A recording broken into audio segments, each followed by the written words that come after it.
Question paper ಪ್ಯಾಟರ್ನಲ್ಲಿ ಈಗ first ನೀವು ನಿಮ್ಮ ಕ್ವೆಶ್ಚನ್ ಪೇಪರ್ ಯಾವ ಥರ ಇರುತ್ತೆ ಅಂತ ನೋಡಿದಾಗ you will get an idea ಹೇಗೆ ಇರುತ್ತೆ, ಕ್ವೆಶ್ಚನ್ಸ್ ಹೇಗಿರುತ್ತೆ, ನಾವು ಹೇಗೆ ಆನ್ಸರ್ ಮಾಡಿ ಇಷ್ಟವರೆಗೂ ಅವಾಯ್ಡ್ ಮಾಡಿರ್ಬೋದು ಅಥವಾ ನೀವು ಇದು ಕಷ್ಟ ಅಂತ ಹೇಳಿ ಅನಿಸಿರಬಹುದು. ಆದರೆ please take it in a very positive approach.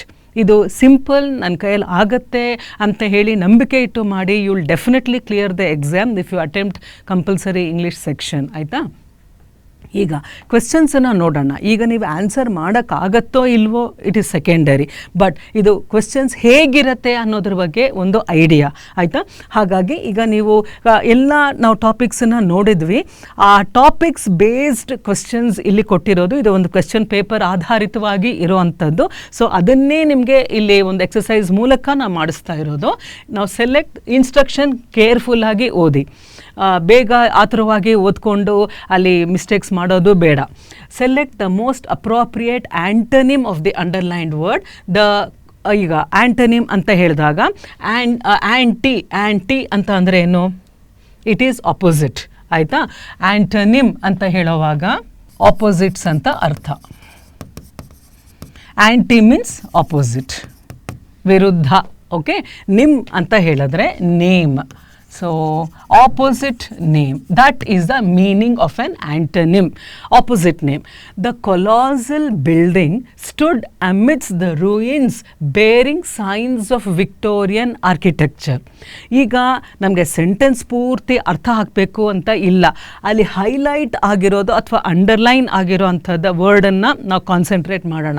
The colossal building stood, ಅಷ್ಟೊಂದೆಲ್ಲನೂ ಕಂಪ್ಲೀಟ್ ನಾಶ ಆಗಿರುವಂತಹ, ವಿನಾಶ ಆಗಿರುವಂತಹ ಒಂದು ಸರೌಂಡಿಂಗ್ಸಲ್ಲಿ ಈ colossal building, colossal is something which is very very huge, gigantic ಆಗಿರುವಂತಹ ಒಂದು ಕಟ್ಟಡ. Colossal means something which is huge, large, very big in size ಅನ್ನೋದನ್ನು ನಾವು ಕೊಲಾಸಲ್ ಅಂತ ಹೇಳ್ತೀವಿ. ಇದರ ವಿರುದ್ಧ ಪದ ನಮಗೆ ಈಗ ಬೇಕು. ಸರಿ, ಫಸ್ಟ್ ಆಪ್ಷನ್ ಏನು? Enormous. Enormous is something which is huge ಅಂದರೆ ಇದರ ಈಕ್ವಲ್ ಅರ್ಥ ಬಂತು, ಸಮಾನಾರ್ಥ. ನಾವು ಇದೇ ಎಕ್ಸಸೈಸನ್ನು ಅಕಸ್ಮಾತ್ give the appropriate synonym. Synonym ಅಂದರೆ ಸಮಪದ ಅಂತ ಇದ್ದಾಗ ಎನಾರ್ಮಸ್ ಅಂತ ಇದ್ದಿದ್ರೆ ಇದನ್ನು ನಾವು ಐಡೆಂಟಿಫೈ ಮಾಡ್ಬೋದಿತ್ತು. ಆದರೆ ಇದು ವಿರುದ್ಧ ಪದ ಆಗಿರೋದ್ರಿಂದ ಈ ಆನ್ಸರ್ನ ನಾವು ತಗೊಳ್ಳೋಕ್ಕೆ ಬರಲ್ಲ, ಬಿಕಾಸ್ ಅದು ಸಮವಾದ ಅರ್ಥ ಕೊಡ್ತಾ ಇದೆ, ನಮಗೆ ವಿರುದ್ಧವಾಗಿರೋ ಅಂಥ ಅರ್ಥ ಕೊಡಬೇಕು. ಎಕ್ಸ್ಟ್ರಾರ್ಡಿನರಿ ಅಂತ ಅಂದರೆ ಬಹಳ ವಿಶೇಷವಾಗಿರೋ ಅಂಥದ್ದು, ಹಾಗಾಗಿ ಅದು ಸಹ ಹತ್ತತ್ರ ಮೀನಿಂಗ್ ಕೊಡ್ತಾ ಇದೆ. ಕ್ವೇಂಟ್ ಅಂತ ಹೇಳಿದ್ರೆ something which is very strange, ಅಂದರೆ ವಿಚಿತ್ರವಾಗಿರೋದು, ಡಿಫ್ರೆಂಟ್ ಆಗಿರೋದನ್ನು we call it as a quaint. Think quaint perspective ಈ ಥರ. ಟೈನಿ ಅಂತ ಅಂದರೆ ಅತೀ ಚಿಕ್ಕದಾದ. Okay, something which is very small. Tiny ಅಂತ ಹೇಳಿದ್ರೆ ವಿಚ್ ಈಸ್ ವೆರಿ ಸ್ಮಾಲ್. ಈಗ colossal very huge. Colossal means very huge, very big. Okay, so tiny opposite of that is tiny. So tick this answer. Fine. So ಇದು antonym. ಆರಾಮಾಗಿ ನೀವು ಅಲ್ಲಿ ನೋಡಿದ ಕೂಡಲೇ ನಿಮ್ಗೆ ಗೊತ್ತಾಗುತ್ತೆ. ಮತ್ತು ನೀವು ಈ ಪ್ರಾಕ್ಟೀಸ್ ಮಾಡ್ತಾಯಿದ್ರಿ ಅಂತ ಎಕ್ಸಸೈಸಸನ್ನು ಅಲ್ಲಿ ಆ ಪದಗಳನ್ನ ನೋಡಿದ ಕೂಡಲೇ you will come to know. ನಿಮ್ಗೆ ಎಷ್ಟು ಕಂಫರ್ಟ್ ಫೀಲ್ ಆಗುತ್ತೆ ಅಂತಂದರೆ yes I know the answer for this ಅನ್ನೋಷ್ಟು ಕಾನ್ಫಿಡೆನ್ಸ್ ನಿಮ್ಮಲ್ಲಿ ಬಿಲ್ಡ್ ಆಗುತ್ತೆ. ಬಟ್ ಅದೆಲ್ಲ ಬರಬೇಕು ಅಂತ ಅಂದರೆ ನೀವು ಪ್ರಾಕ್ಟೀಸ್ ಮಾಡಬೇಕಾಗತ್ತೆ. Next, select the option that can be used as a one-word substitute for the given group of words. Okay, one word substitution. ಈಗ ಒನ್ ವರ್ಡ್ ಅಂತ ಅಂದರೆ ವಿಲ್ಫುಲ್ ಡಿಸ್ಟ್ರಕ್ಷನ್. ಇಲ್ಲಿ ಎರಡು ಪದಗಳನ್ನ ಕೊಟ್ಟಿದ್ದಾರೆ.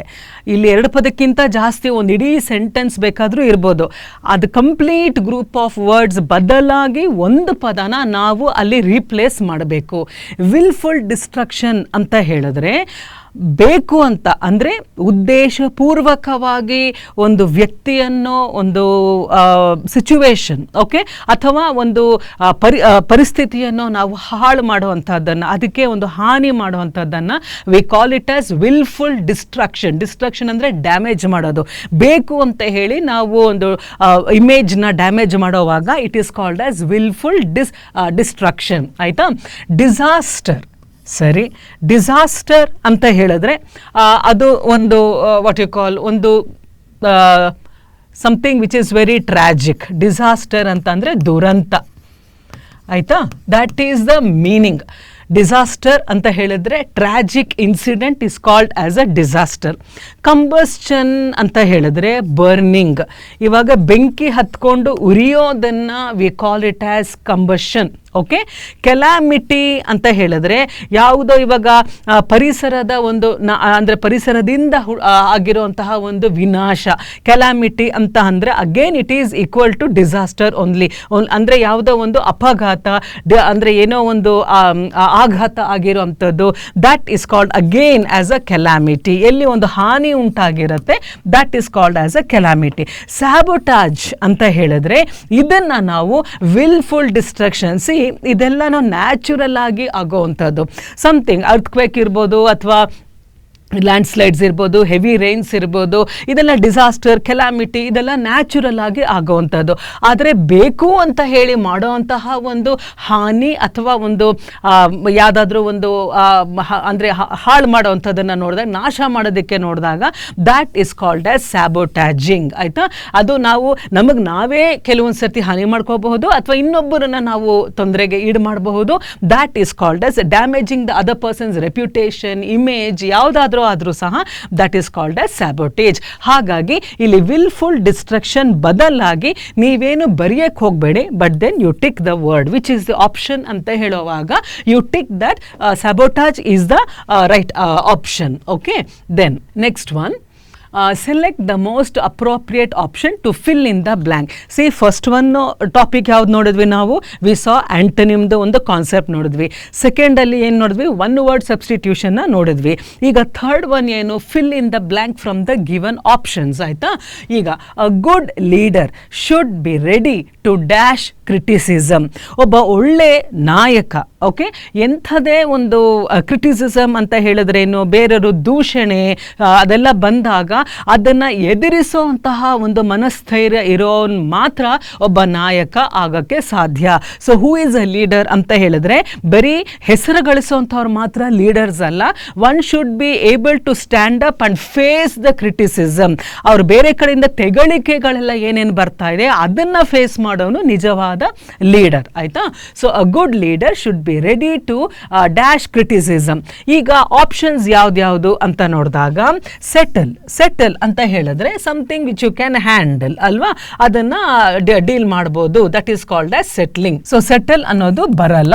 ಈಗ ಅಲ್ಲಿ ಮೀನಿಂಗ್ ಬರೋದಿಲ್ಲ. ಅಲ್ಲಿ should be ready to settle criticism, ಅವ್ರ ಜೊತೆ ಡೀಲಿಂಗ್ ಮಾಡೋ ಥರ ಅದು ಬರೋದಿಲ್ಲ. To meet criticism no. ಯಾಕೆ ಅಂತ ಹೇಳಿದ್ರೆ ಅದನ್ನ ಮೀಟ್ ಅಂತ ಹೇಳುವಾಗ ಆ ಪದ ಅಲ್ಲಿ ಸೂಟೇಬಲ್ ಆಗ್ತಾ ಇಲ್ಲ. ಟು ಫೇಸ್ ಕ್ರಿಟಿಸಿಸಮ್, ಫೇಸ್ ಅಂದ್ರೆ ಮುಖ ಅನ್ನೋದು ಒಂದು ಪದ, ಆದರೆ to face criticism as a verb ಬಂದಾಗ ಎದುರಿಸೋದು, ಫೇಸಿಂಗ್ ಅಂತ ಹೇಳಿದ್ರೆ ಎದುರಿಸುವಂತಹ ಒಂದು ಶಕ್ತಿಯನ್ನ we call it as facing. So good leader should be ready to face criticism. ಅಂದ್ರೆ ಕ್ರಿಟಿಸಿಸಮ್ ಅಂದ್ರೆ ದೂಷಣೆ, ಓಕೆ, ಯಾರಾದ್ರೂ ನಮ್ಮನ್ನ ಹೀಯಾಳಿಸಿದಾಗ, ಹಂಗಸಿದಾಗ, that is called as criticism. Carry ಅಂತ ಹೇಳಿದ್ರೇನು ಹೊರೋದು, that is called as carrying. ಹಾಗಾಗಿ which is a right option? To face criticism is the right option. Fine. Now select the most appropriate meaning of the highlighted idiom. ಈಗ again idiom ಅಂತ ಹೇಳಿದ್ರೆ ನುಡಿಗಟ್ಟುಗಳು. ನುಡಿಗಟ್ಟು ಅಂತ ಹೇಳುವಾಗ ಒಂದು ಸೆಂಟೆನ್ಸ್ ಅಲ್ಲಿ ಒಂದು ಗ್ರೂಪ್ ಆಫ್ ವರ್ಡ್ಸ್ ಏನಿರುತ್ತೆ ಅದು ನೇರವಾದ ಅರ್ಥ, ಮುಖದ ಸರ್ಫೇಸ್ ಲೆವೆಲ್ ಅಲ್ಲಿ, ಓಕೆ, ಮೇಲ್ಭಾಗಕ್ಕೆ ಕಾಣುವಂತಹ ಅರ್ಥ ಬೇರೆ ಇರುತ್ತೆ, ಆದರೆ ಒಳ ಅರ್ಥನೇ ಬೇರೆ ಥರ ಇರುತ್ತೆ. Deeper meaning of the group of words ಅನ್ನ ನಾವು ಅರ್ಥ ಮಾಡ್ಕೊಳ್ಳೋ ಅಂಥದ್ದನ್ನ we call it as an idiomatic expression. Fine. ಈಗ the youth involved in the accident escaped by the skin of his teeth. ಈಗ ಆ ಯುವಕ ಯಾರು ಆಕ್ಸಿಡೆಂಟಲ್ಲಿ ಸಿಕ್ಕಾಕೊಂಡಿದ್ನಲ್ಲ, ಅವನು ಉಗುರ ಒಂದು ಅಂಚಿನಲ್ಲಿ ಅವನು ತಪ್ಪಿಸ್ಕೊಂಡ ಅಂತ ಕನ್ನಡದಲ್ಲಿ ಹೇಳ್ತೀವಿ. ಉಗುರಿನ ಅಂಚಲ್ಲಿ ಅಂತ ಹೇಳುವಾಗ ಇನ್ನೇನು ಅವನ ಕತೆ ಮುಗೀತು ಅಂತ ಹೇಳುವಾಗ it's a very very narrow escape. ಆ ಒಂದೇ ಒಂದು ಎಳೆಯ ಗ್ಯಾಪಲ್ಲಿ ಅವನು ಬದುಕದ ಅಂತ ಹೇಳಿ, that is called as a narrow escape. ಅಂದರೆ ಬಚಾವಾಗಿದ್ದು ಒಂದು ಸಣ್ಣ ಒಂದು ಎಳೆಯಿಂದ ಅಷ್ಟೇನೆ, otherwise his condition was over. Fine. Now you see the youth involved in the accident escaped by the skin of his teeth. ಈಗ by the skin of his teeth ಇದು idiomatic expression. Skin of his teeth ಅಂತ ಹೇಳಿದ್ರೆ ಬಹಳ ಅದೇ ಮುಗಿದೋಯ್ತು, but it was a very fortunately he just escaped ಅಂತ.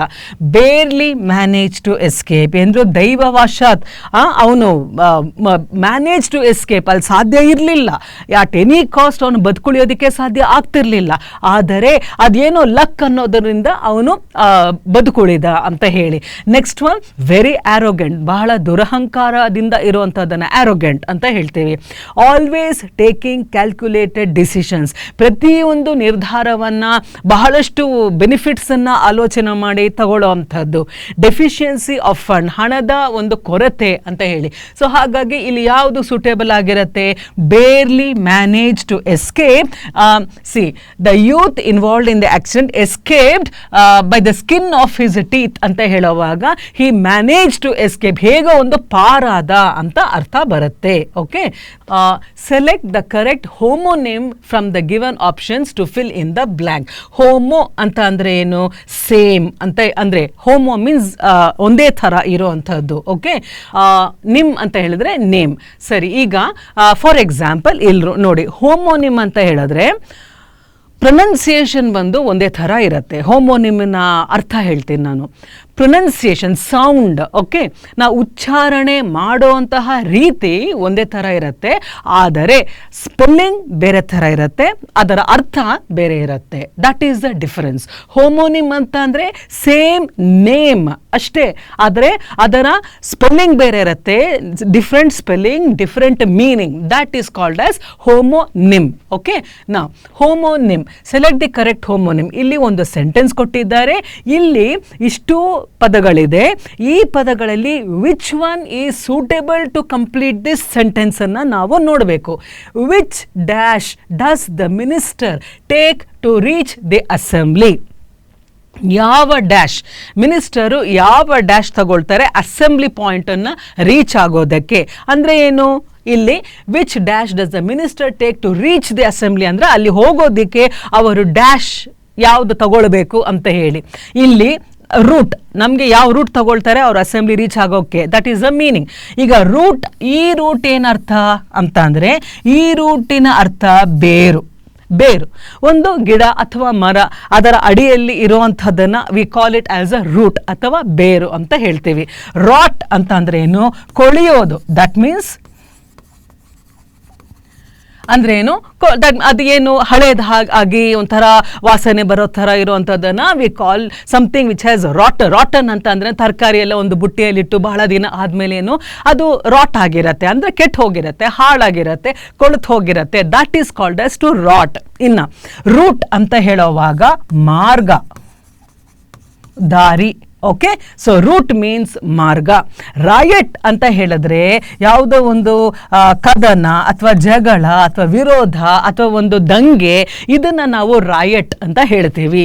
ಈಗ which dash does the minister take to reach the assembly ಅನ್ನೋವಾಗ ನಾವು ಯಾವುದನ್ನು ಆಯ್ಕೆ ಮಾಡ್ಕೊಳ್ತೀವಿ? ರೂಟ್ ಆಗಲ್ಲ, ರಾಟ್ ಆಗಲ್ಲ, but root is the right option. So ಸ್ಪೆಲ್ಲಿಂಗ್ಸನ್ನು ಬಹಳ ಕೇರ್ಫುಲ್ ಆಗಿ, ಅದರ ಅರ್ಥನೂ ಬಹಳ ಕೇರ್ಫುಲ್ ಆಗಿ ನೀವು ತಿಳ್ಕೊಂಡಿರಬೇಕು. This is called as vocabulary building. ಆಯ್ತಾ? So root, rot, root, right, ಈ ರೂಟು ಒಂದೇ, ಈ ರೂಟು ಪ್ರೊನೌನ್ಸಿಯೇಷನ್ ಒಂದೇ ಥರ ಇದೆ, ಬಟ್ ಸ್ಪೆಲ್ಲಿಂಗ್ ಬೇರೆ ಇದೆ, ಮೀನಿಂಗ್ ಬೇರೆ ಇದೆ. ಹಾಗಾಗಿ ಈ ಕಾಂಟೆಕ್ಸ್ಟಲ್ಲಿ ಯಾವುದು ಸೂಟೇಬಲ್ ಆಗಿರುತ್ತೆ ಅದನ್ನು ನೀವು ಆಯ್ಕೆ ಮಾಡ್ಕೋಬೇಕು. ಆಯಿತಾ? Okay, this is done. Select the most appropriate option to fill in the blank. So ಇಲ್ಲೂ ಸಹ fill in the blanks exercise ಇರೋ ಅಂಥದ್ದು. Vishal is going to read the story.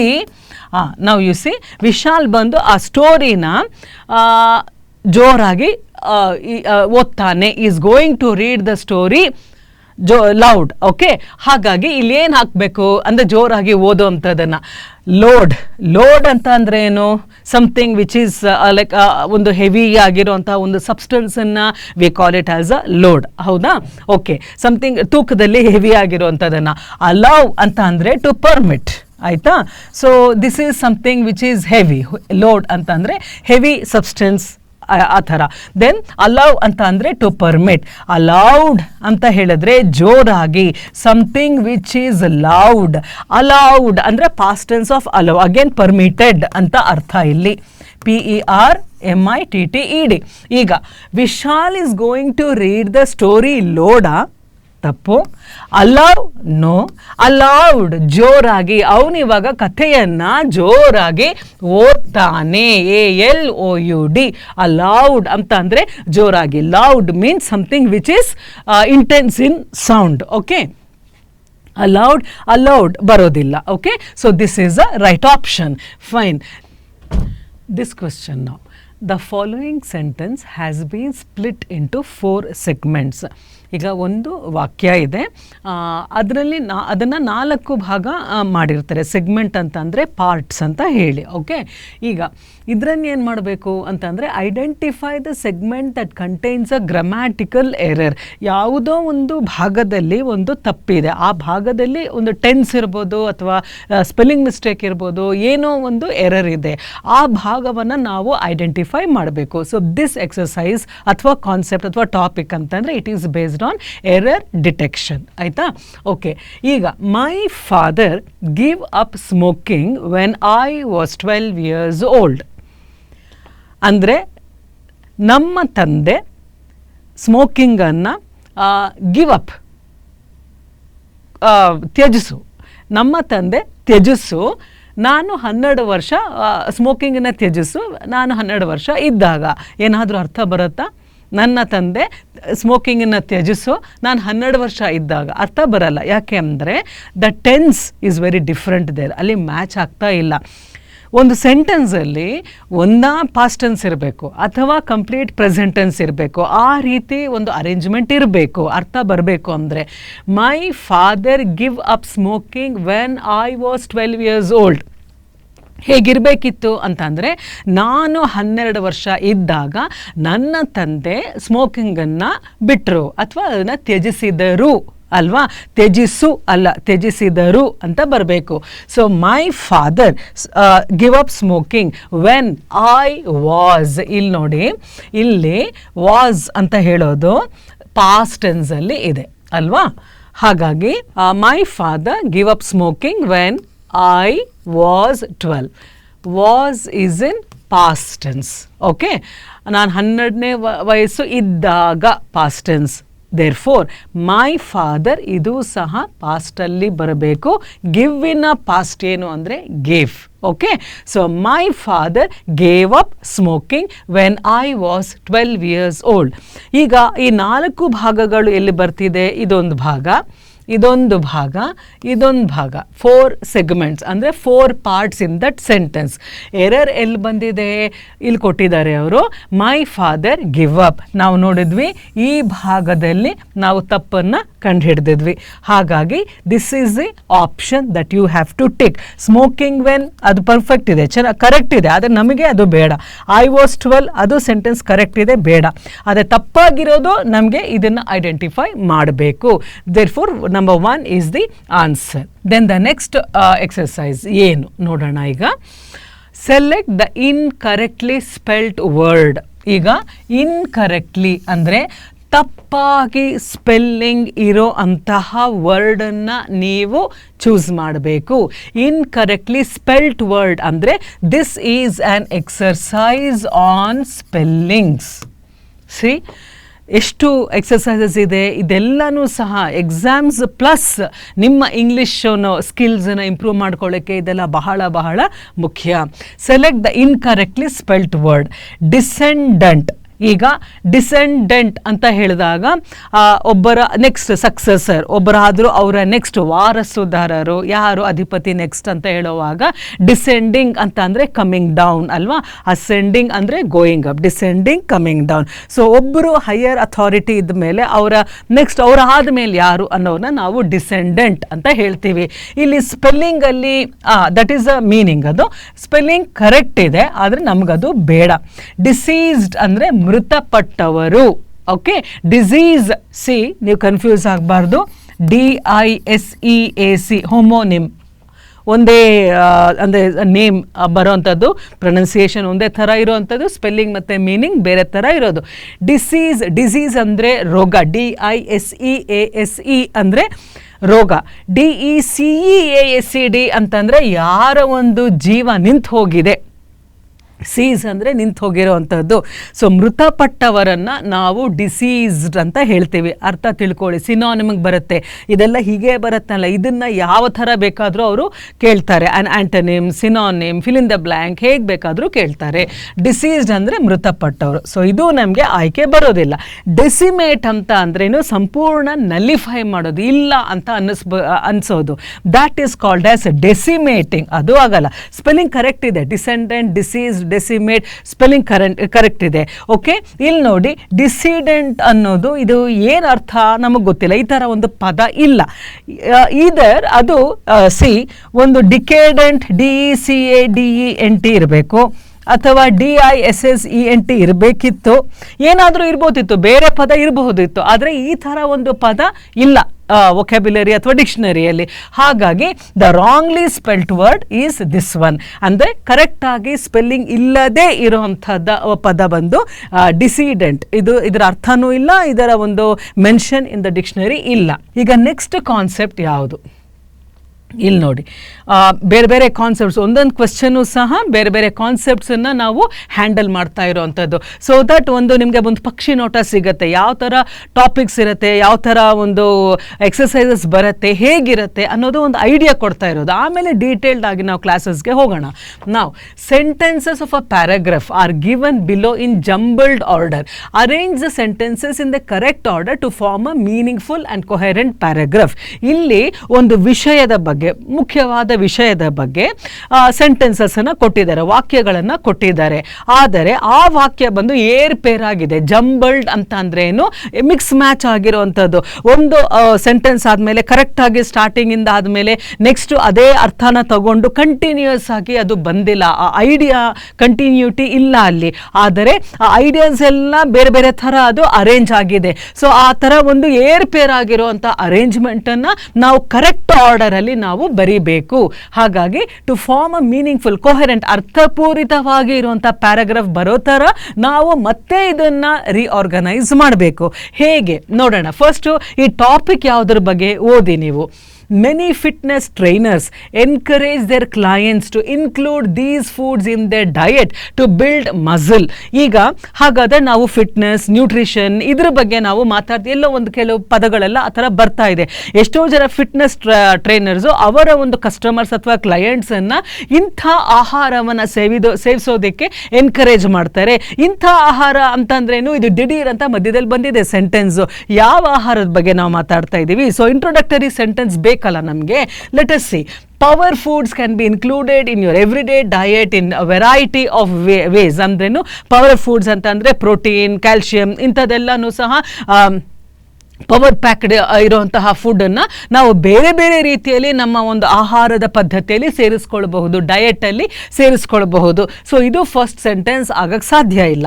Then the secret to getting the most out of power foods is of course knowing how to cook them properly, buying seasonal produce and recognising your preferred flavour profile.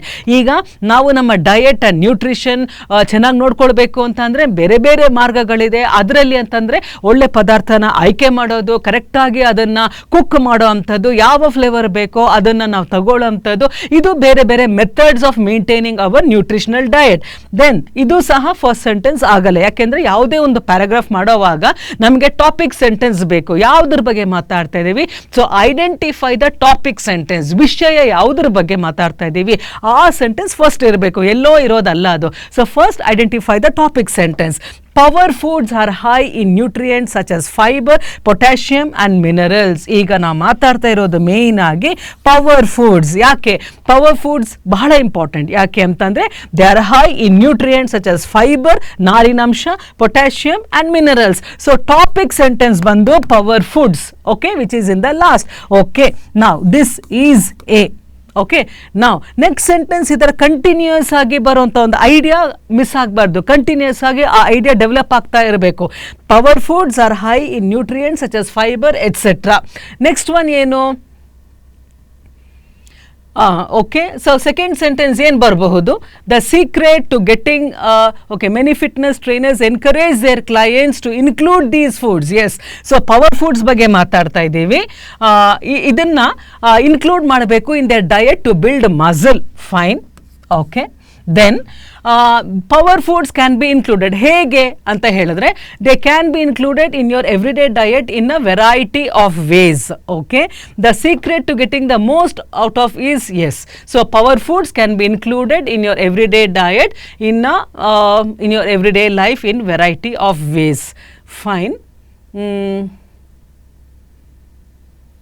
Let us see. The power foods are high in nutrients. Okay, power foods can be included in your everyday diet in a variety of ways. This is B. Okay, not this. Then the secret to getting the most out of power foods, idu C. Okay, then many fitness trainers encourage the clients to include these foods in their diet to build muscle. Fine, this is D. ಆಯಿತಾ? Okay, ಈಗ ನೋಡಿ first ಬಂದು power foods ಬಗ್ಗೆ, second ಬಂದು ಇಲ್ಲಿ power foods can be included ಬೇರೆ ಬೇರೆ ಮಾರ್ಗದಲ್ಲಿ. ಯಾವ್ಯಾವ ಮಾರ್ಗ ಅದು? ಕುಕ್ಕಿಂಗ್, ಇದೆಲ್ಲನೂ. ಸೊ ಇದೆಲ್ಲ ಅಡ್ವಾಂಟೇಜಸ್ ಇರೋದ್ರಿಂದ many fitness trainers they encourage their clients to include these foods in their diet.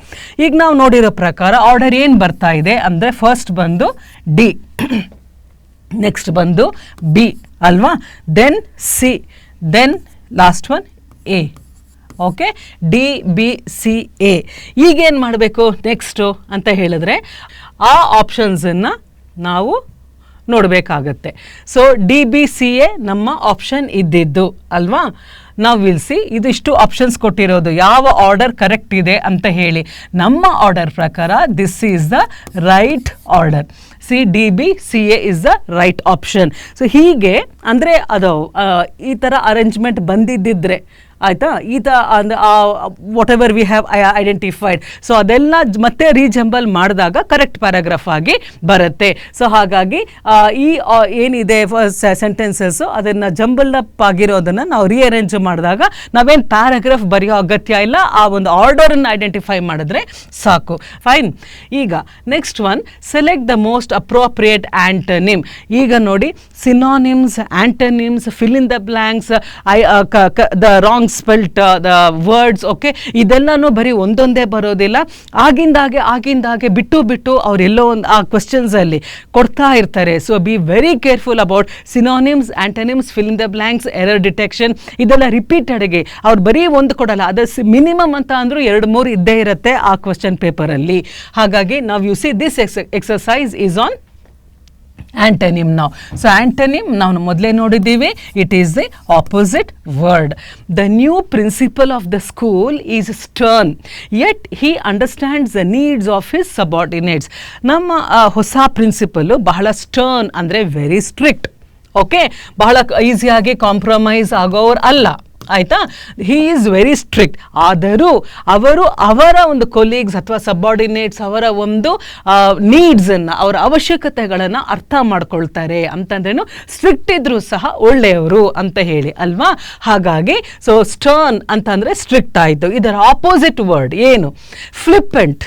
ಫ್ಲಿಪ್ಪೆಂಟ್ ಅಂತ ಅಂದರೆ ಅಸಮಂಜಸವಾಗಿ ಮಾತಾಡೋ ಅಂಥದ್ದು, ಬೇಕಾಬಿಟ್ಟಿಯಾಗಿ ಮಾತಾಡೋದು, ಒಂದು ಸೀರಿಯಸ್ ಆಗಿ ಗಾಂಭೀರ್ಯ ಇಲ್ಲದೆ ನಡ್ಕೊಳ್ಳೋ ಅಂಥದ್ದನ್ನು we call that type of talk as a flippant talk, flippant remark ಅಂತ ನಾವು ಹೇಳ್ತೀವಿ. So something which is not serious. ಆಯಿತಾ, ಹಾಗಾಗಿ ಫ್ಲಿಪ್ಪೆಂಟ್ ರಿಮಾರ್ಕ್. ಇನ್ನು ಲೀನಿಯಂಟ್ ಅಂತ ಹೇಳಿದ್ರೆ somebody who is free. Okay, ಆಮೇಲೆ ನಾಟ್ ಸ್ಟ್ರಿಕ್ಟ್. ಯಾರು ಸ್ಟ್ರಿಕ್ಟ್ ಆಗಿಲ್ಲವೋ ಅವ್ರನ್ನ ಲೀನಿಯಂಟ್ ಅಂತ ಹೇಳ್ತೀವಿ. ಡೆಸೊಲೇಟ್ ಅಂತ ಹೇಳಿದ್ರೆ ನಿರ್ಜನ ಪ್ರದೇಶ ಅಂತ ಹೇಳಿ, ಐಸೋಲೇಟ್ ಆಗಿರೋ ಅಂತಹದ್ದು, ಅಲ್ಲಿ ಯಾರು ಇಲ್ಲದೇ ಇರೋಂತಹ ಒಂದು ಎಂಟಿ ಆಗಿ ಇರೋಂತಹ ಒಂದು ಸ್ಥಳ ಅಥವಾ ಒಂದು ಮೈಂಡ್ ಸೆಟ್ಟನ್ನು ನಾವು ಡೆಸೊಲೇಟ್ ಅಂತ ಹೇಳ್ತೀವಿ.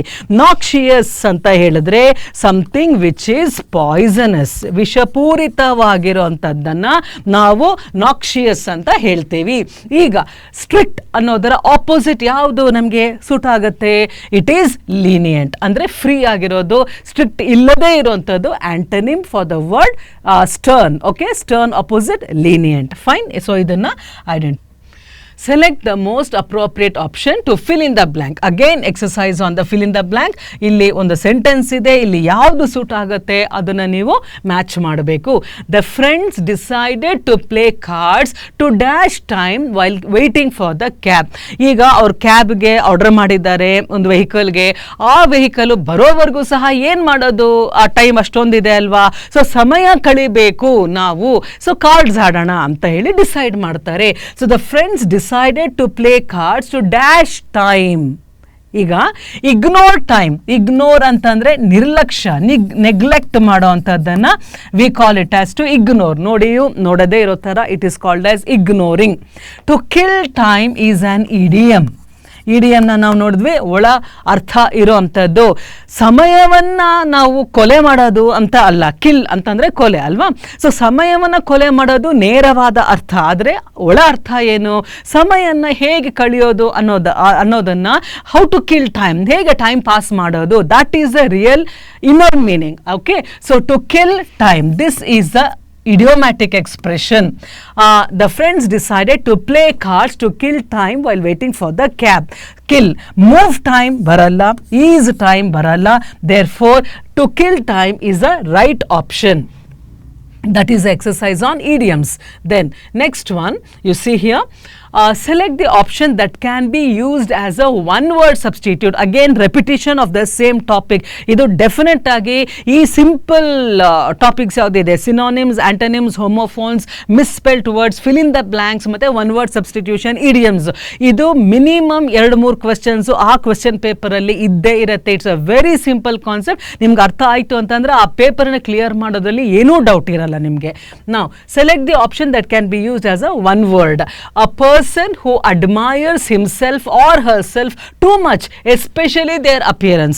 ಯಾವ ವ್ಯಕ್ತಿ ಅವನ ಒಂದು ಬಾಹ್ಯ ಸೌಂದರ್ಯವನ್ನ ತುಂಬ ಆಗಿಂದಾಗೆ ಕನ್ನಡಿ ನೋಡ್ಕೊಳ್ಳೋದು, ಸೆಲ್ಫಿಗಳನ್ನ ತಗೊಳ್ಳೋಂಥದ್ದು, ಅವರ ಒಂದು ಎಕ್ಸ್ಟರ್ನಲ್ ಅಪಿಯರೆನ್ಸ್ ಬಗ್ಗೆ ತುಂಬ ಅವರಷ್ಟು ಅವರೇ ಅಡ್ಮೈರ್ ಮಾಡ್ಕೊಳ್ತಾ ಇರೋವಂಥದ್ದನ್ನು, ಅವರೇ ಮೆಚ್ಕೊಳ್ತಾ ಇರೋವಂಥ ಒಂದು ಕ್ವಾಲಿಟಿಯನ್ನು ನಾವೇನಂತ ಕರಿತೇವೆ. ಸೊ ಇಷ್ಟಕ್ಕೂ ಸೇರಿ ಒಂದು ಪದ ಇದೆ, ದ ಪರ್ಸನ್, ಆ ವ್ಯಕ್ತಿಯನ್ನು ನಾವೇನಂತ ಕರಿತೇವೆ, a person who admires himself or herself too much, especially their appearance. ಅವರ ಗುಣಗಳ ಬಗ್ಗೆ ಅವ್ರಿಗೆ ಅಡ್ಮಿರೇಷನ್ ಇಲ್ಲ, ಆದರೆ ಅವ್ರು ಹೇಗೆ ಕಾಣ್ತಾರೆ ಅನ್ನೋದ್ರ ಬಗ್ಗೆ, ಅವರ ನೋಟಗಳು, ಅವರ ಲುಕ್ಸ್ ಬಗ್ಗೆ, ಅಂದರೆ ಅವರ ಹೇಗೆ ಎಕ್ಸ್ಟರ್ನಲ್ ಆಗಿ ಬ್ಯೂಟಿ ಕಾನ್ಷಿಯಸ್ ಆ ಥರ ಅಲ್ಲಿ ಇರೋದೆಲ್ಲನೂ ಅದು ಕಂಪ್ಲೀಟ್ ಅದರಲ್ಲಿ ಮುಳುಗೋಗ್ಬಿಟ್ಟಿರ್ತಾರಲ್ಲ ಅಂತ ಒಬ್ಬ ವ್ಯಕ್ತಿಯನ್ನು ನಾವೇನು ಕರಿತೀವಿ, ನಾರ್ಸಿಸಿಸ್ಟ್. ನಾರ್ಸಿಸಸ್ ಅಂತ ಹೇಳಿ ಗ್ರೀಕ್ ಮೈಥಾಲಜಿಯಲ್ಲಿ ಒಬ್ಬ ವ್ಯಕ್ತಿ ಇದ್ದ. ಓಕೆ, 3000ರಲ್ಲಿ ಗ್ರೀಕ್ ಮೈಥಾಲಜಿ ದಂತಕಥೆಗಳಲ್ಲಿ ನಾರ್ಸಿಸಸ್ ಅಂತ ಹೇಳಿ ಒಬ್ಬ ವ್ಯಕ್ತಿ, ಅವನು ಎಷ್ಟು ಅವನು ಬಹಳ ಹ್ಯಾಂಡ್ಸಮ್ ಆಗಿ ಸ್ಫುರದ್ರೂಪಿಯಾಗಿರುವಂತಹ ವ್ಯಕ್ತಿ. ಸೊ ಅವನು ಯಾವಾಗ ನೋಡಿದ್ರೂ ಸಹ ಒಂದು ತಿಳಿಯಾದ ಕೊಳದಲ್ಲಿ ಆ ಸೈಡಲ್ಲಿ ಇದ್ಕೊಂಡು ಅವನ ಮುಖವನ್ನು, ಪ್ರತಿಬಿಂಬನ ಆ ನೀರಲ್ಲಿ ನೋಡ್ಕೊಳ್ತಾ ಇರ್ತಾನೆ. 24 ಗಂಟೆ ಅವನ ಒಂದು ಮುಖ ಹೇಗೆ ಕಾಣುತ್ತೆ ಅದರಲ್ಲೇ ಮೈ ಮರ್ತು ಹೋಗಿರ್ತಾನೆ. ಸೊ ಆ ಪದದಿಂದ ಬಂದಿರುವಂತಹ ಒಂದು ವರ್ಡ್ ಅಂದ್ರೆ ನಾರ್ಸಿಸಿಸ್ಟಿಕ್ ಫೀಲಿಂಗ್ ಅಂತ ಹೇಳಿ. ಸೊ ನಾರ್ಸಿಸಿಸ್ಟ್ ಅಂತ ಹೇಳಿದ್ರೆ ಅವರನ್ನು ಅವರೇ ಹೊಗಳ್ಕೊಳ್ಳೋಂಥದ್ದಲ್ಲ, ಬಿ ಕೇರ್ಫುಲ್. ಅವರ ಸೌಂದರ್ಯದ ಬಗ್ಗೆ ಅಡ್ಮೈರ್ ಮಾಡೋಂಥವ್ರನ್ನ, ಯಾವಾಗ ನೋಡಿದ್ರು ಕನ್ನಡಿ ಮುಂದೆ ಇರೋದು, ಯಾವಾಗ ನೋಡಿದ್ರು ಅಡ್ಜಸ್ಟ್ ಮಾಡ್ಕೊಳ್ತಾ ಇರೋದು, ಇಂಥದನ್ನ we call such people as narcissists. Okay, egoist ಅಂದ್ರೆ ಈಗೋ ಇರೋರು, ಆದರೆ ಇಲ್ಲಿ ಸೂಟ್ ಆಗಲ್ಲ. ಸೆಲ್ಫಿಶ್, ಸ್ವಾರ್ಥಿಗಳು, no. Dictator, power, who controls power. Okay, now this a person who admires himself based on external appearance ಅನ್ನೋದು, this person is called as a narcissist. Okay, that is the one word. Identify the incorrectly spelt word in the given sentence. wrong ಆಗಿ ಅಲ್ಲಿ spelling ಇರೋಂತಹ ಒಂದು ಪದವನ್ನು ಆಯ್ಕೆ ಮಾಡಬೇಕು. ಎಲ್ಲಿ ಅಂತ ಹೇಳಿದ್ರೆ ಈ ಎಕ್ಸಸೈಸ್ ಸ್ವಲ್ಪ different. One part of the philosophy ಅಂದರೆ ಇಲ್ಲೊಂದು ಸೆಂಟೆನ್ಸ್ ಇದೆ. ಈ ಸೆಂಟೆನ್ಸಲ್ಲಿ ಯಾವುದೋ ಒಂದು ಪದ ತಪ್ಪಾಗಿ ಬಳಸಿದ್ದಾರೆ, ಆ ಪದನ ನೀವು ಐಡೆಂಟಿಫೈ ಮಾಡಬೇಕು. One part of the philosophy, ಇಲ್ಲೆಲ್ಲ ಏನೂ ಮಿಸ್ಟೇಕ್ ಇಲ್ಲ. Philosophy, no spelling mistake. ನೀವು ಇದ್ರ ಅರ್ಥ ಏನೋ ಮಾಡ್ಕೊಳಕ್ಕೆ ಹೋಗಬೇಡಿ, ಸ್ಪೆಲ್ಲಿಂಗ್ ಅಲ್ಲಿ ನೋಡ್ತಾ ಇರೋದು ಸ್ಪೆಲ್ಲಿಂಗ್. ಸೊ ಇನ್ಸ್ಟ್ರಕ್ಷನ್ ಓದ್ಕೊಳ್ಳಿ, ಇದರಿಂದ ನಾವೇನು ಇದನ್ನ ಇಟ್ಕೊಂಡು ಏನು ಪ್ರಯೋಜನ ಇಲ್ಲ. ನಾವು ನೋಡ್ತಾ ಇರೋದು spelling check. So look only at the spellings. Philosophy correct ಇದೆ, lives meaning consists of the systematic attempt. ಇಲ್ಲಿ ಏನೋ ಇದೆ ತಪ್ಪು. Attempt to identify what people have in mind when they think about the topic. ಸರಿ, ಇಲ್ಲಿ systematic ಅನ್ನೋದು ತಪ್ಪಾಗಿದೆ. Attempt ಅವ್ರು ಕೊಟ್ಟಿದ್ದಾರೆ ಆಪ್ಷನ್ಸ್, ಈ ಪದಗಳಲ್ಲಿ ಯಾವುದು ತಪ್ಪಾಗಿ ಬಂದಿದೆ ಈ ಸೆಂಟೆನ್ಸಲ್ಲಿ ಅಂತ ಹೇಳಿ. ಅಟೆಂಪ್ಟ್ ಕರೆಕ್ಟ್ ಆಗಿದೆ, ಹಾಗಾಗಿ ತಪ್ಪು ಹಾಕ್ತೀವಿ. ನಮಗೆ ಬೇಕಾಗಿರೋದು ತಪ್ಪಾಗಿರುವಂಥದ್ದು. ಫಿಲಾಸಫಿನೂ ಕರೆಕ್ಟ್ ಆಗಿದೆ, ಥಿಂಕು ಕರೆಕ್ಟ್ ಆಗಿದೆ, ಸಿಸ್ಟಮ್ಯಾಟಿಕ್ ಇದು ತಪ್ಪಾಗಿದೆ. Real spelling of systematic SYSTEMATIC, systematic ಅಲ್ಲ. ಉಚ್ಚಾರಣೆಯಲ್ಲಿ ತಪ್ಪುಗಳನ್ನ ಮಾಡ್ತೀವಿ ನಾವು. ಸಿಸ್ಟಮ್ಯಾಟಿಕ್, ಆಮೇಲೆ ಪಬ್ಲಿಕ್ಸ್, ಈ ಥರ ಉಚ್ಚಾರಣೆಗಳಿಲ್ಲ.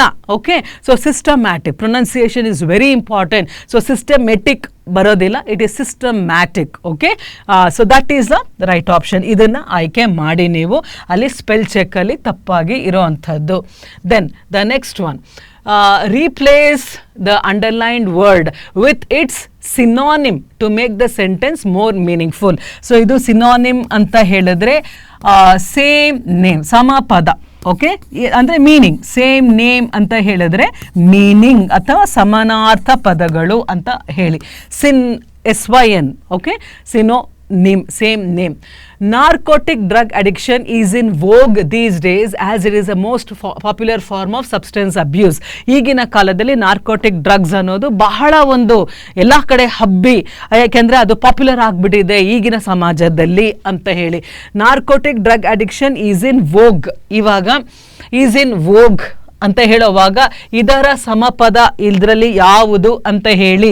Demand is in narcotic drug addiction. Vogue ಅಂತ ಹೇಳಿದ್ರೆ ಯಾವುದು ಬಹಳ ಒಂದು ಪಾಪ್ಯುಲರ್ ಆಗಿ ಇರುವಂಥದ್ದು, ಪ್ರಾಕ್ಟೀಸಲ್ಲಿ ಇರುವಂಥದ್ದು, ಟ್ರೆಂಡಲ್ಲಿ ಇರುವಂಥದ್ದನ್ನು. Trend, something which is in trend.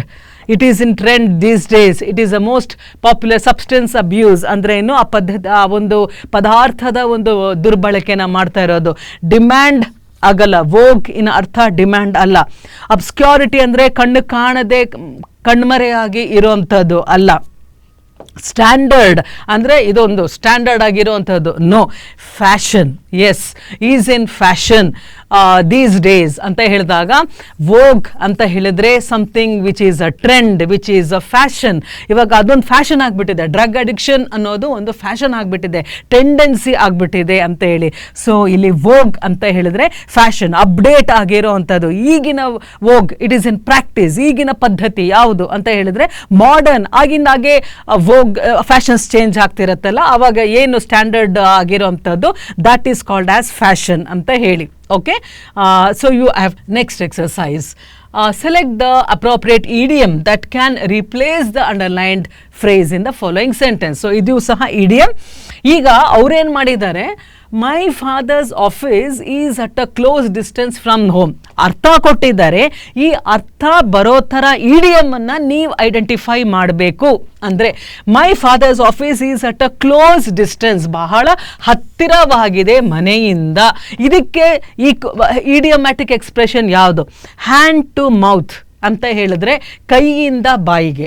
ಕೈಯಿಂದ ಬಾಯಿಗೆ ಅನ್ನೋದು ಏನರ್ಥ ಅಂತ ಅಂದರೆ ಕೈ ದುಡಿಬೇಕು, ಬಾಯಿ ತಿನ್ನಬೇಕು. ಇಡಿಯೋಮ್ಯಾಟಿಕ್ ಎಕ್ಸ್ಪ್ರೆಷನ್, ನುಡಿಗಟ್ಟು. ಅಂದರೆ ಕೈಯಿಂದ ಬಾಯಿಗೆ ಅಂತ ಹೇಳಿದ್ರೆ ಇಲ್ಲದೆ ನಮಗೆ ಊಟ ಇಲ್ಲ, ನಾವು ದುಡಿಬೇಕು, ತಿನ್ನಬೇಕು. That is called as hand to mouth existence ಅಂತ ನಾವು ಹೇಳ್ತೀವಿ. Part and parcel. ಇವಾಗ ದುಃಖ, ನೋವು ಅದೆಲ್ಲ ಜೀವನದ ಒಂದು ಭಾಗ. Part and parcel of life. Joys and sorrows, okay, they are all a part and parcel of life. ನಾವು ಬೇಡ ಅಂತ ಹೇಳೋಕ್ಕಾಗಲ್ಲ, ಅದು ನಮ್ಮ ಜೊತೆಲೇ ಬರುತ್ತೆ. ಅದು ಅಲ್ಲ.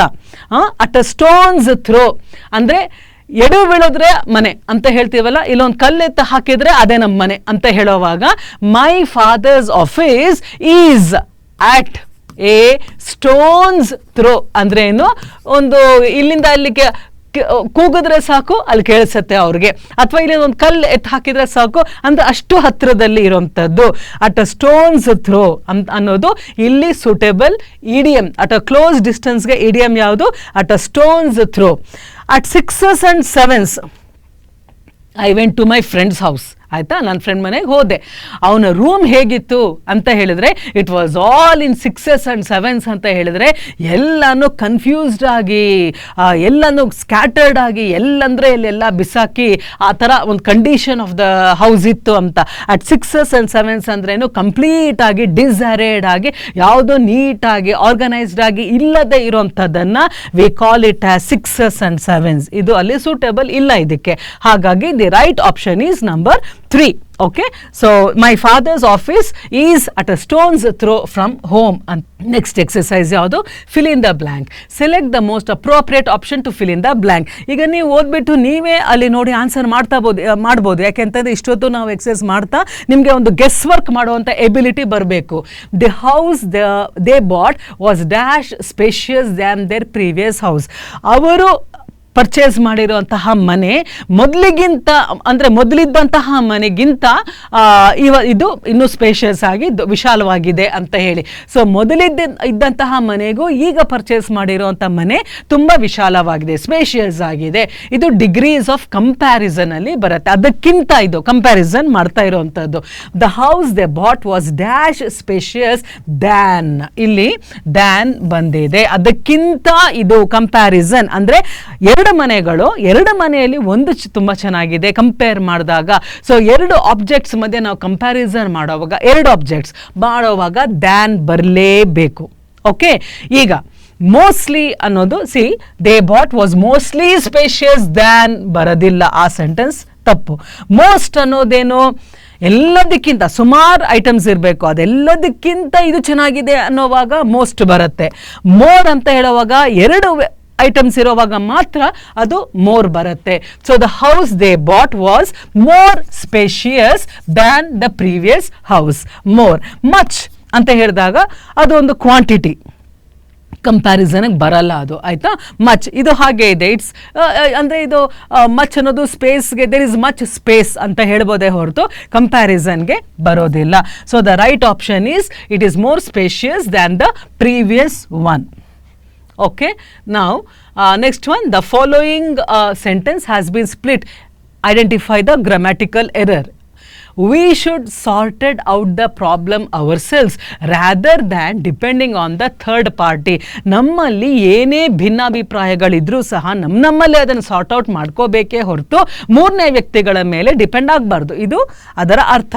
We should sorted out. We should ಅಂದರೆ ಮಾಡಬೇಕು.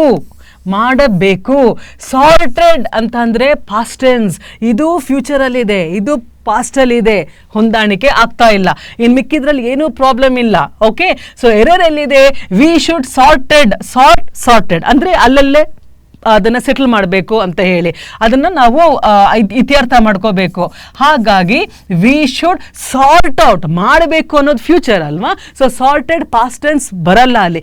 So we should sort out the problem ಅಂತ ಹೇಳೋವಾಗ ಎಲ್ಲಿದೆ ಈ sentence? We should sort out, ಇಲ್ಲಿ ಮಿಸ್ಟೇಕ್ ಇದೆ. So identify this. Okay, error ಇರೋದು ಈ ಭಾಗದಲ್ಲಿ ಅಂತ ಅರ್ಥ. Okay, now next exercise is again idiom. Idiom ಆಧಾರಿತ ಮೇಲೆ ಇರೋವಂಥದ್ದು. ನಾವು you see select the most appropriate meaning of the highlighted idiom. Previous ಸೆಂಟೆನ್ಸಲ್ಲಿ ಅರ್ಥ ಕೊಟ್ಟಿದ್ರು, ಇಡಿಯಮ್ ನಾವು ಕೊಟ್ವಿ. ಈಗ ಅವರು ಇಡಿಯಮ್ ಕೊಟ್ಟಿದ್ದಾರೆ, ಅರ್ಥ ನಾವು ಕೊಡ್ತಾ ಇದ್ದೀವಿ. The team members seem to be running around in circles. ಈ ವ್ಯಕ್ತಿಗಳು team members they are running around in circles. ಇದು ಇಡಿಯೋಮ್ಯಾಟಿಕ್ ಎಕ್ಸ್ಪ್ರೆಷನ್. ಇದರ ಒಳ ಅರ್ಥ ಏನು? ರನ್ನಿಂಗ್ ಅರೌಂಡ್ ಇನ್ ಸರ್ಕಲ್ಸ್ ಅಂತ ಹೇಳಿದ್ರೆ ತುಂಬ ಕಷ್ಟಪಡ್ತಾ ಇದ್ದಾರೆ, ಅರ್ಥ ಹೇಳ್ತಾ ಇದ್ದೀನಿ. ತುಂಬ ಕಷ್ಟಪಡ್ತಾ ಇದ್ದಾರೆ, ಆಕ್ಟಿವ್ ಆಗಿದ್ದಾರೆ, ಇಂಟ್ರೆಸ್ಟೆಡ್ ಆಗಿದ್ದಾರೆ, ಆದರೆ ಅಲ್ಲೇ ಸುತ್ತಾ ಇದ್ದಾರೆ. No use. Okay, so they are running around in circles ಅಂತಂದರೆ ಅವರ ಶ್ರಮ ಎಲ್ಲ ವೇಸ್ಟ್. ಯಾಕೆ ಅಂತ ಅಂದರೆ ಅದರಿಂದ ಪ್ರಯೋಜನ ಆಗ್ತಾ ಇಲ್ಲ, ಮುಂದೆ ಹೋಗ್ತಾ ಇಲ್ಲ, ಅಲ್ಲಲ್ಲೇ ಸುತ್ತಾಡ್ತಾ ಇದ್ದಾರೆ ಅನ್ನೋವಾಗ ಅರ್ಥ ಏನು ಅಂತ ಅಂದರೆ ಟು ಬಿ ಎಕ್ಸ್ಟ್ರೀಮ್ಲಿ ಸಕ್ಸಸ್ಫುಲ್, ತುಂಬ ಯಶಸ್ವಿಯಾಗಿರೋದು. Hardly any time to breathe, ಉಸಿರಾಡೋಕ್ಕೂ ಟೈಮ್ ಇಲ್ಲ. To be very active but with few results. ತುಂಬ ಆ್ಯಕ್ಟಿವ್ ಆದರೆ ಇದು ಏನು ಪರಿಣಾಮ ಏನಿಲ್ಲ, ಅದರಿಂದ ಪ್ರಯೋಜನ ಏನೂ ಇಲ್ಲ. Very dynamic and hard working. ಇದರಲ್ಲಿ ಯಾವ ಆಪ್ಷನ್ ಇದರ ಅರ್ಥ ಕೊಡುತ್ತೆ? ಎಕ್ಸ್ಟ್ರೀಮ್ಲಿ ಸಕ್ಸಸ್ಫುಲ್ ಬರಲ್ಲ, hardly any time no, to be very active but with few results yes, ಇದರ ಪರಿಣಾಮ ಏನೂ ಇಲ್ಲ, ಕಷ್ಟಪಡ್ತಾ ಇದ್ದೀವಿ ಆದರೆ ಅಲ್ಲಲ್ಲೇ ಸುತ್ತಾ ಇದ್ದೀವಿ, ಏನು ಏಳಿಗೆ ಇಲ್ಲ. That is called as to be running around in circles. Yes, we have, ಇದು ಒಂದು ಕ್ವೆಶ್ಚನ್ ಪೇಪರ್ ಆಧಾರಿತವಾಗಿರುವಂಥ ಕ್ವೆಶನ್ಸ್ ಇದೆಲ್ಲನೂ. ಯಾವ ಥರ ಕಾನ್ಸೆಪ್ಟ್ಸ್ ಬರುತ್ತೆ ಅದನ್ನು ಹೇಗೆ ಅರ್ಥ ಮಾಡಿಕೊಂಡು ಆನ್ಸರ್ ಮಾಡಬೇಕು. ಫಸ್ಟ್ ಕ್ಲಾಸಲ್ಲಿ ನಿಮ್ಗೆ ಸ್ವಲ್ಪ ಕಷ್ಟ ಆಗಿರ್ಬೋದು, ಆದರೆ ನೀವು ಕನ್ಸಿಸ್ಟೆಂಟ್ ಆಗಿ, ನೀವು ಒಂದು ಸೀರಿಯಸ್ ಅಪ್ರೋಚ್ ಇಲ್ಲದೆ ಇದು ಯಾವುದು ಕಾಂಪಿಟೇಟಿವ್ ಎಕ್ಸಾಮ್ಸನ್ನು ನಾವು ಕ್ರ್ಯಾಕ್ ಮಾಡೋಕ್ಕೆ ಸಾಧ್ಯನೇ ಇಲ್ಲ. ನಿಮ್ಮ ಅಪ್ರೋಚನ್ನು ನೀವು ಸೀರಿಯಸ್ ಆಗಿ ತಗೊಳ್ಳೇಬೇಕು, ಒಂದು ಡಿಟರ್ಮಿನೇಷನ್ ಇಡಬೇಕು, ಕ್ಲಾಸಸನ್ನು ಫಾಲೋ ಮಾಡಿಕೊಂಡು ಮತ್ತು ಕ್ವೆಶ್ಚನ್ ಪೇಪರ್ ಪ್ಯಾಟರ್ನ್ಸ್ನೆಲ್ಲ ರಿವೈಸ್ ಮಾಡೋ ಅಂಥ ಹಂತ ಬರೋವರೆಗೂ ಸಹ you definitely need what you call long term practice ಬೇಕಾಗುತ್ತೆ. ಹಾಗಾಗಿ ನೀವೊಂದು ಸ್ವಲ್ಪ ಬದ್ಧವಾಗಿರಬೇಕು ಅಂತ ಹೇಳ್ತಾ, I will meet you again in the next class. So take care till then.